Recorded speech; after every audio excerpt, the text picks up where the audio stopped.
Good evening, ladies and gentlemen, and welcome to Clear the Ice, the Flyers post-game show here on Edge of Philly Sports. I am your host for the evening, Austin Hamill. Flyers drop a tough one late in Seattle against the Kraken. Final is 2-1 in overtime. Really solid play from the Flyers, but just couldn't seem to get that secondary goal to be able to put this game away for Philadelphia going from here to Calgary. Just going to get right into the numbers here for you. Seattle outshoots Philadelphia 29-28. Win the hits battle 19-10. Faceoffs 30-20. Seattle is 1 for 2 on the power play. Philadelphia 0 for 3. The first goal of the evening for Philadelphia, the first goal of the game scored by Philadelphia was Travis Konechny on a shorthander. The team's 9th of the season, ties them for the league lead with the Calgary Flames.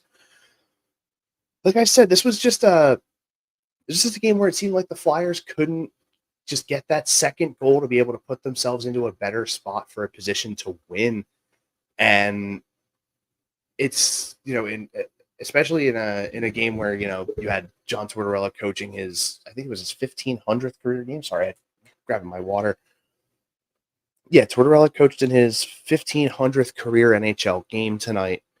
And just overall, the team seemed to, after getting that first goal, seemed to come out very flat. I mean, defensively, they did very well aside from, giving up the goal late and then sort of faltering in overtime. You blocked 21 shots compared to Seattle's 14. You have 12 takeaways, only 3 giveaways. So, I mean, I don't really know how to quantify what really truly went wrong here, because it's a multitude of things. The collapse late, not being able to get that secondary insurance goal going in, even through the entire second period, where you were getting some really solid shots. You had a few really solid opportunities. Just overall, you really hope that going into Calgary, you are able to fix those couple minor issues that there were.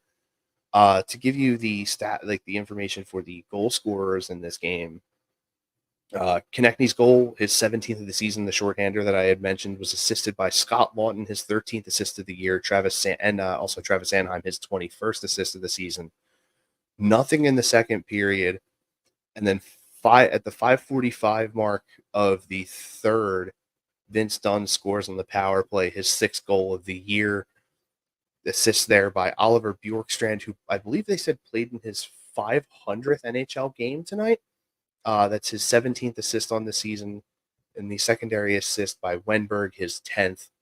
And then 2 minutes, 35 seconds into overtime, Justin Schultz strikes for his 3rd goal of the season, assisted by Oliver Bjorkstrand, his 18th assist, and by Yanni Gourde, his 9th assist. Yeah, it was, especially late in that game, Carter Hart started getting really, really pelted there. The third period alone, Seattle, let me see here. I want to say they had over 15 shots in the third period alone. So, I mean, you really can't let that, kind of thing go. You know what I mean? You can't. Defensively for the Flyers, there's a lot there that you just can't have happen. You can't let Seattle be able to essentially fight their way back into this game. If you play a bit of a better second period, if you capitalize on any of the power play opportunities that they gave you throughout this game, it makes it a tougher hill for Seattle to have to climb and get back into. Overtime, just a couple of really bad attempts to clear the zone, leave some tired legs out there for Philadelphia, and the very solid passing between Gourde and Bjorkstrand to be able to find Justin Schultz in the position that he was in to be able to score that goal. It's just, it's a lot. I mean, this team, we don't expect much from this team because of, what they had the previous season, but you still expect them to be able to, in certain situations, be able to, put the foot down and be able to really like put games away. And this one, Seattle has won quite a few games recently by 1 goal. I believe I think they said it was 6 of their last 9 going into this game tonight were won by 1 goal. So, you got to give a ton of credit to them. Very solid team out there in Seattle. They're going into the Winter Classic on Monday against Vegas. But I mean, the Flyers just had a lot of really solid opportunities. They just sort of a lot of it let pretty much all of them, aside from that shorthanded opportunity in the first, go to the wayside. And you hope going into Calgary in the next couple days that they sort of get it all squared away. It's going to be another late game for Philadelphia out west playing in Calgary against the Flames. But overall, I mean, you take what you can from this game. You were able to score early, which is a good thing. But aside from that, you don't really do much else with it. You get the lead early. You don't take the opportunities that you're given to get insurance. Dig Seattle into a deeper hole with how lax they were sort of playing defensively in the second period. They were starting to sort of time it up a little bit better. Getting themselves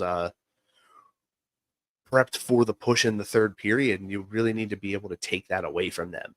And Philadelphia just didn't have what they needed to be able to make that happen. And both teams were coming in on a bit of a good run in their last handful of games, and the momentum just didn't carry for Philadelphia. Seattle let saw that Philadelphia was sort of faltering a little bit near the tail end of that game, and really capitalized. And you really hope that the Flyers can come back out, play Calgary really well, get a win before you get into your next stretch of games. We're getting closer to the All-Star break now, and this team, I believe I saw earlier in the day that they have a 77.7% chance, and a 77.7% chance to make the playoffs, which is incredible. But I mean, we still haven't even hit All-Star break yet. There's still plenty of time before the end of the season. So hopefully this team can really be able to keep playing the way that they've been playing, carry a lot of the momentum that they've had from the first half of the season once the All-Star break hits. We have poor Richards checking in here. They got a point after playing last night, and they got caught in OT2 on a long shift. It's cool getting that point. Yeah, I mean, I'm 100% for getting a point whenever you can. I'm a big soccer guy, so I love being able to get a point whenever you can. And it keeps Philadelphia in the top 3 in their division, keeps them in the top 5 in the conference. So you take the points when you can get them. It very disappointing loss at the end of that. And you just really hope that you carry some of the lessons that you learned from this game into the game against Calgary. Like you said, like Richard said, coming off of the back-to-back, well, going into the second end of a back-to-back, a lot of tired legs, a lot of mistakes were made, especially in that third period for sure. Just see, got a couple other people checking in here. We got Daniel Berry checking in. What's going on, man? How are you? And then we got Charlie checking in off of X saying Daryl needs to watch this team and be like OG. Dude, honestly, this is I really do like what I'm seeing from the Flyers this year. This is a team that at least for me personally, the expectation was extremely low. They did not show a lot last year. Granted, no Couturier, no Atkinson, no Ristolainen. So you were missing a lot of key players last season, so it definitely didn't help. And then you get those guys back, and not only that, it seems like a whole new philosophy coming into the season. I feel like it was one of those things like, hey, pressure's off, guys. Go out there and just play some game. And they have been, really relishing in the opportunity of, a lot of pressures being off. So Flyers going into Calgary, coming off of this loss in overtime to Seattle, Seattle, after this game, has off until Monday, where they play Vegas at T-Mobile Park in Seattle for the Winter Classic.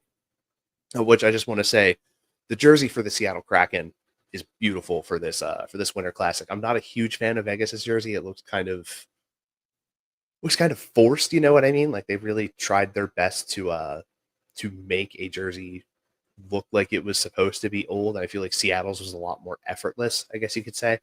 Um, but I digress. A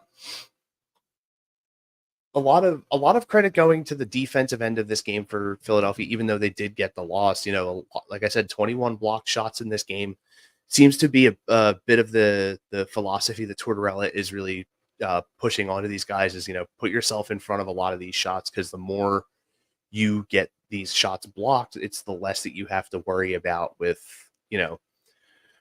Carter Hart potentially having, a lot of the issue that we had with him last year was him giving up soft goals, and he hasn't done that a lot this year because they've been putting their body in front of a lot of these shots and getting a lot of blocks. So I feel like this team is definitely putting together a very solid season so far. We still haven't hit the All-Star break, and this team has done way better than anyone expected them to. Going into tonight, it was factored at a 77.7% chance to make it to the playoffs right now. I did also want to take a second to again congratulate John Tortorella on 1,500 NHL games coached. I personally, and Pat will tell you, when we first made the decision to hire John Tortorella, I was not a fan of it. I thought he was very draconic in his coaching style.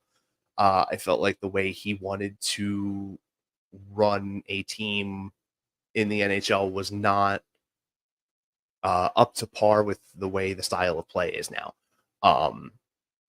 But all the credit in the world to him. 1,500 games as a coach is it's a lot. It's definitely a lot of he's put in a lot of time. He's one of the more well respected coaches around the league. And he's taking what he was given here in Philadelphia. He's taking the hand that he was dealt, and he's being able to play a really solid game with it. And that also boils down to the mentality of the players on the team. These guys are ready to come out here every single night and give everything they can for Torts, everything they can for this city.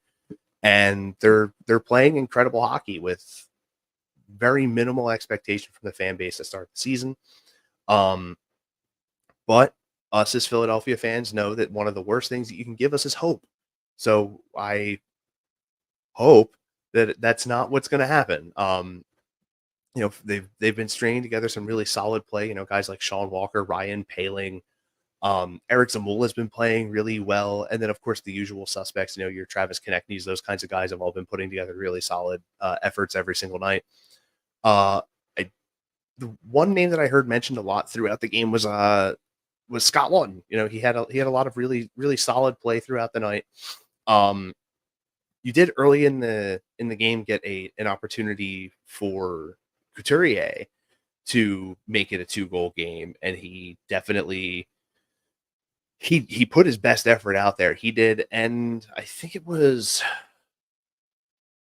Konechny as well. We had a couple of different breakaway opportunities that we just wound up getting stonewalled on, and those are those kinds of moments where you kind of want to hope, you kind of want to think that if the situation were able to play out again, that the result would be totally different. But at the same time, that's just the way the game goes sometimes. This is the way it breaks. And it's unfortunate for Philadelphia to not be able to get those goals, to be able to, put themselves in a better position to be able to walk away with 3 points. But like the comment that we had earlier here said, getting one coming into the second half of a back-to-back is not necessarily a bad thing. I am sorry for making this very short, but it is very late. I do want to leave you guys with a few little things that we have here from some of our sponsors. If you are involved in any motor vehicle accidents, you have any workers' compensation issues, personal injury law, criminal law, give a call to our guy, David R. Cherry, Esquire, at 610-565-0300, or visit him over at cherryinjurylaw.com. if you're looking to go to a Flyers game, go to sherrystickets.com. Use the promo code EOP10. You get great prices, no hidden fees, and with that promo code EOP10, you get 10% off of the price. Sports, concerts, theater, anything that's going on, make sure you get in contact with them. sherrystickets.com, family owned and operated since 1946. And then we have a few different ones here. Spring training's right around the corner. Philly Sports Trips has got you covered. March 1st to 4th at the AC Hotel in Clearwater Beach, Florida. Make sure you are getting in on that. And then also some of the spring training games, March 13th to 18th and 15th to 20th down there in Clearwater for the Philadelphia Phillies. Baseball, like I said, baseball season's right around the corner. Make sure you go over to phillysportstrips.com, get yourself involved on one of those spring training packages that they have there. Or, later on, a bit further into the season. It's unfortunately been sold out, but if you have a way to get to London, go catch the Phillies playing over in London. The welcome party is on June 7th. The tailgate is June 9th. That's going to be incredible. The games over in London that I've seen so far, that Yankees Red Sox series was amazing. The London crowds really show out for their sports. So if you plan on going to see that, unfortunately the Philly Sports Trips packages are sold out, but you can still get involved with that. And then circling right back to the Flyers here, February 17th, MetLife Stadium, East Rutherford, New Jersey, Flyers Devils. Philly Sports Trips has a package for that. Make sure you go over to phillysportstrips.com for any of these and definitely get in on those. And then lastly, if you're in the Ridley Park area and you want to have a nice night out, head on over to Dolan's, 2040 Sellers Ave, Ridley Park. Quizzo, music, great times, memorabilia giveaways. You never know what Philly sports legend's going to come in and hang out. I've heard many good things about Dolan's, great people down there, great times. Make sure you check them out on all social medias and over at dolansbar.com. Folks, again, I'm really sorry it's very short. It is already 1 a.m., but very, very disappointing loss for the Flyers tonight. But hopefully they can bounce back against Calgary, get another 3 points before making their way back towards the East Coast and kicking off the new year. And with that, folks, you have a wonderful night. Stay safe. Have a happy new year. And for those of you that know what I do, I will see you all on Thursday talking some Philadelphia Union soccer. You'll have a good night. Stay safe.